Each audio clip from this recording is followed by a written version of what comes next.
The essence of the ASEAN Trade in Goods Agreement, ATIGA. ASEAN Trade in Goods Agreement, or ATIGA, has improved from the original agreement called the Agreement on the Common Effective Preferential Tariff Scheme for the ASEAN Free Trade Area, or CEPT. It aims to establish clear rules of trade between ASEAN and cover the tariff and non-tariff measures, which makes trade in goods between ASEAN countries has minimum trade barriers. This leads to the ASEAN Economic Community, AEC, which is summarized as follows.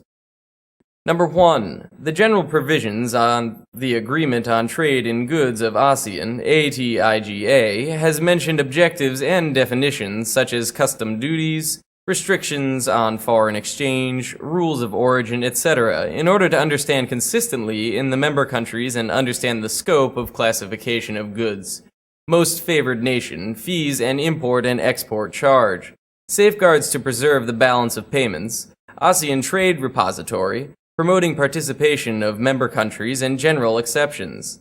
However, the general exception has made it clear that member countries must not discriminate. For the national security exception, it is necessary to understand that this agreement does not have any messages that interprets in the way of discouraged or prohibited the member countries to follow the framework of the obligations under the United Nations Charter to maintain international peace and security, and so on.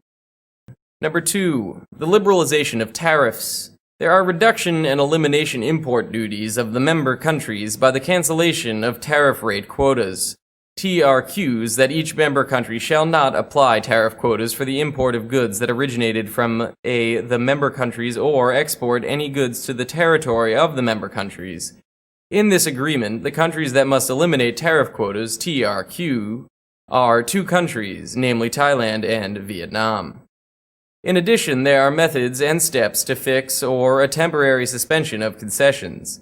In the case of the member countries experiencing difficulties in the 5 ASEAN member countries and 6 countries, Brunei Darussalam, Indonesia, Malaysia, Philippines, Singapore, and Thailand, and 6 CLMV countries, namely Cambodia, Laos, Myanmar, and Vietnam, which cannot be predicted. The member countries can modify or suspend the reduction or elimination of the import duties. In this case is rice and sugar. Number 3. Rules of origin criteria. It is classified into the goods are obtained or produced in the exporting the member countries and the goods that does not obtain or have the whole production. However, the proportion of production value of ASEAN or the regional value content, RVC, shall not be less than 40% will be eligible for special tariff treatment. The formula to calculate the proportion of production value of ASEAN can be done in the following 2 ways. Number 1, direct method. Number 2, indirect method. FOB price means the value of the goods at the port of origin. This includes transportation costs to the port or produced by a manufacturer in the production of the goods. The value of materials, parts, or product that is not originating is CIF value of imported goods at the time or be able to prove importing or price has been confirmed from the first payment for goods of unknown originating within the territory of the member country where the production or conversion was made. Direct labor costs include wages, compensation, and other labor welfare related to the manufacturing process. FOB price means the value of the goods at the port of origin. This includes transportation costs to the port or the last place for international shipments.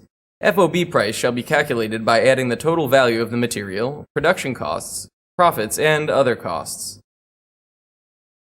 The accumulation of originating goods in member countries, when a product is used in the member country to be material in the production of finished goods that are entitled to receive preferential tariff treatment, it shall be deemed to have originated in the current country. Production or processing of goods which have occurred if the RVC of the material is less than 40% of ASEAN's, the proportion of production value that accumulated according to RVC, it will be directly proportional to the actual value in the country with the condition of the proportion is equal to or greater than 20% of goods originating in the territory of the member country, will still maintain the first state of origin.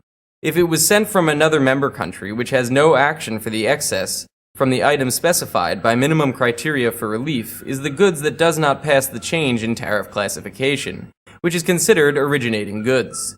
if the value of non-originating materials used in the production of goods which does not pass the change in tariff classification is not more than 10% of the FOB value of goods, and goods are in accordance with other rules of origin as defined in the agreement for having the feature of a product originating and the value of non-originating materials as specified above must be included in the value of non-originating materials. For the rules of origin for the RVC that apply for such product, as well as criteria for determining whether goods are originating or not, materials used as packaging and in packaging, equipment, spare parts, tools, and materials that are the same and use interchangeably, and elements do not affect the origin, which claim that the product has features that will be treated as a special tariff, must be certified by the Certificate of Origin, from D, issued by government agencies designated by member country exporters and notify the other member states to follow procedures in the issuance of Certificate of Origin for products specified in the agreement.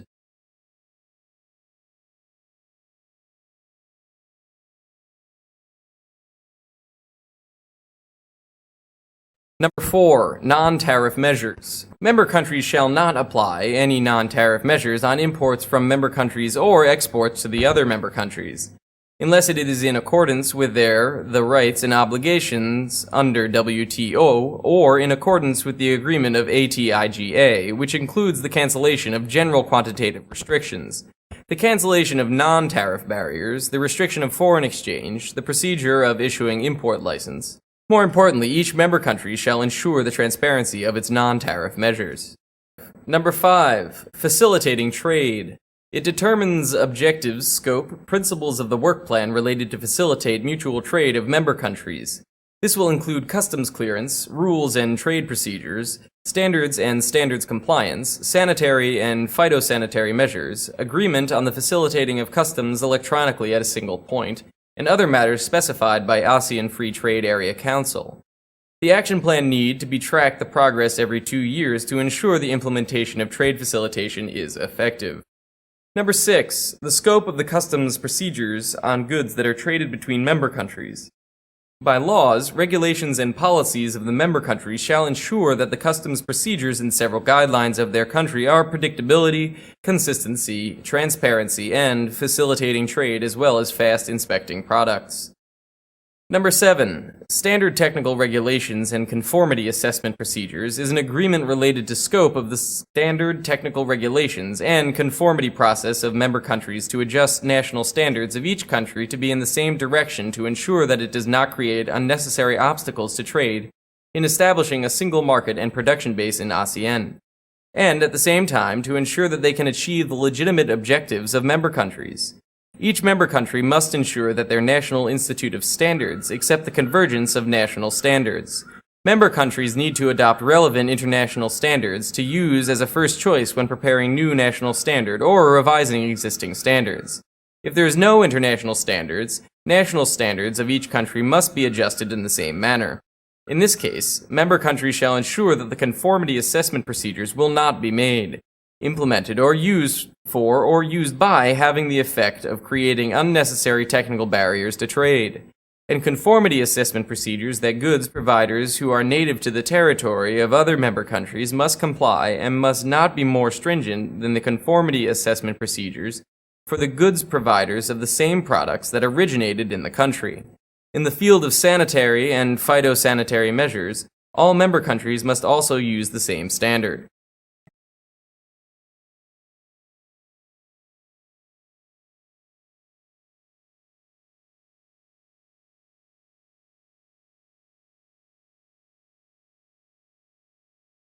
Number 8. The provisions and obligations of the member states shall apply sanitary and phytosanitary measures, SPS, to use in their country. These include health information exchange, especially in cases of emergency relating to food safety crisis, such as pest control and outbreaks of disease, etc., in order to protect human life and health, animal and plant of importer members. Each country must seek opportunities to expand greater cooperation in the aspect of providing academic assistance, collaboration and exchange of information between the member countries that are related to sanitary and phytosanitary measures that are mutually beneficial. It must be consistent with the objectives and obligations specified in the plan of establishing an ASEAN economic community. The trade remedy measures specified in this agreement has only two measures as follows. Number 1. Protection measures to maintain the rights and obligations under Article 19 of GATT 1994 and WTO as a safeguard measure or the Article 5 of the Arrangement on Agriculture. Number 2. Anti-dumping and countervailing duty by member countries confirmed to use the rights and obligations to each other in case of to use measures to counter dumping and under Article 6 of the GATT 1994. For the case of subsidies and anti-subsidy measure, member countries insist to use the rights and obligations under Article 16 of GATT 1994 as specified in Annex 1A of the WTO. In Chapters 10 and 11 will be mentioned the agency and the role of the agencies associated with this agreement.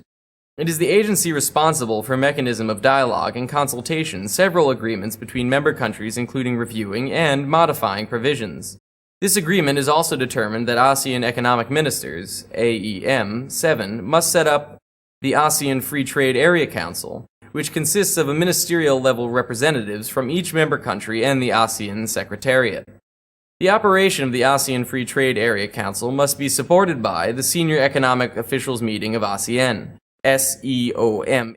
In order to accomplish the duties, SEOM can establish working groups as appropriate, such as Coordinating Committee on the Implementation under the Agreement of ATIGA, CCA 9, to assist in the functioning of SEOM.